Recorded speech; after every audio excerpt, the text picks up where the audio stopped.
खुर्शीद बीबी बादशाह के साथ सुंदरी को ढूंढने जाती है, जहां उसे पता चलता है कि आशिक अली का इंतकाल हो चुका है और सुंदरी किसी डॉक्टर के साथ गांव छोड़कर जा चुकी है। खुर्शीद बीबी हताश होकर वापस सुंदर घर लौट आती है, लेकिन वहां लाजो से उसे पता चलता है कि मेरे गुलाम को एक लड़की से इश्क हो चुका है जिसका नाम सुंदरी है और उसके मरहूम बाप का नाम आशिक अली था। यह बात सुनते ही खुर्शीद बीबी के पैरों तले जमीन खिसक जाती है और वह दौड़ते हुए सीधा गुलाम के क्वार्टर पहुंच जाती है। वहां वह रो पड़ती है और अपनी बेटी सुंदरी को गले लगा लेती है और फिर उसे सुंदरगढ़ हवेली वापस ले आती है। लेकिन जहांदाद सुंदरी को सामने देखकर हैरान रह जाता है और ठान लेता है कि अब वह गुलाम को कभी माफ नहीं करेगा और उसे इसकी सजा जरूर देगा। आखिर उसकी हिम्मत कैसे हुई मेरा हुक्म न मानने की। लेकिन बादशाह के आने से पहले ही गुलाम तुरंत हवेली पहुंचकर जहांदाद से कह देता है, बादशाह जिस लड़की से मोहब्बत करता है वह सुंदरी है, पर मैं सुंदरी को पसंद करता हूँ और उससे शादी करना चाहता हूँ।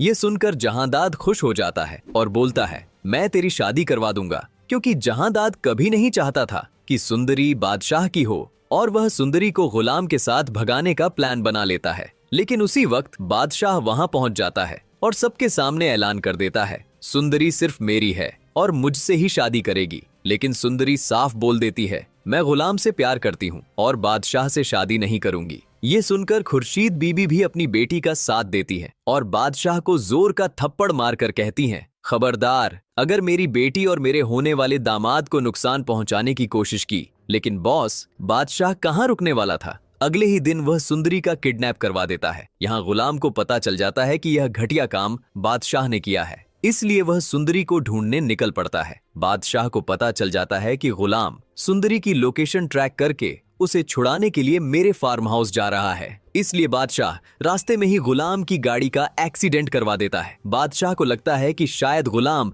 अब तक मर चुका होगा और वह सुंदरी को वापस सुंदर घर लाकर उससे जबरदस्ती शादी करने की कोशिश करता है, ये बोलते हुए, अब गुलाम मर चुका है, अब तू सिर्फ मेरी है। लेकिन तभी गुलाम जख्मी हालत में वापस हवेली पहुंच जाता है और बादशाह को बुरी तरह पीटता है और अपनी सुंदरी को लेकर वहां से निकल जाता है। लेकिन तभी बादशाह अपनी पावर का इस्तेमाल करते हुए गुलाम के खिलाफ FIR दर्ज करवा देता है और पुलिस तुरंत वहां पहुंचकर गुलाम को गिरफ्तार कर लेती है। गुलाम मदद के लिए जहांदाद के पास जाता है और जहांदाद, जो कभी नहीं चाहता था कि बादशाह सुंदरी से शादी करे, वह गुलाम को जेल से रिहा करवा देता है और फिर उसे कहता है, आज रात सुंदरी को चुपके से हवेली से भगा कर ले जा, वरना बादशाह उससे शादी कर लेगा। और साथ ही चेतावनी देता है, अगर बादशाह को पता चल गया कि मैंने तुझे रिहा करवाया है तो वह तुझे जान से मार देगा, इसलिए जो करना संभल कर करना। रात को गुलाम सुंदरी के पास पहुंचता है उसे भगा कर ले जाने के लिए,